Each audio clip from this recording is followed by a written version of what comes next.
এবার আর্জেন্টাইন ভক্তদের জন্য চরম দুঃসংবাদ। বিশ্বকাপ বাছাই পর্বে মাঠে নামার আগেই ইনজুরিতে পড়েছে আর্জেন্টিনার গুরুত্বপূর্ণ দুজন খেলোয়াড়।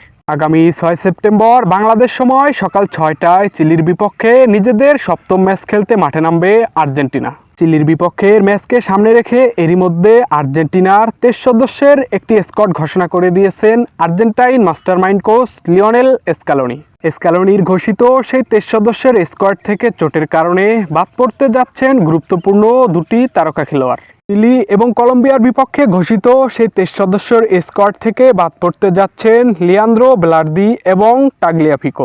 মূলত ক্লাবের হয়ে খেলতে গিয়েই ইনজুরিতে পড়েছেন দুই আর্জেন্টাইন।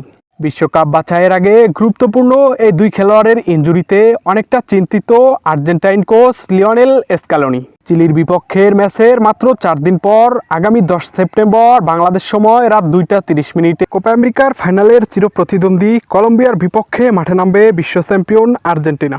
তো প্রিয় ভিউয়ার্স, প্রিয় দল আর্জেন্টিনার খেলা দেখার জন্য আপনারা কতটা অধীর আগ্রহে অপেক্ষায় আছেন অবশ্যই জানিয়ে দিন কমেন্ট বক্সে।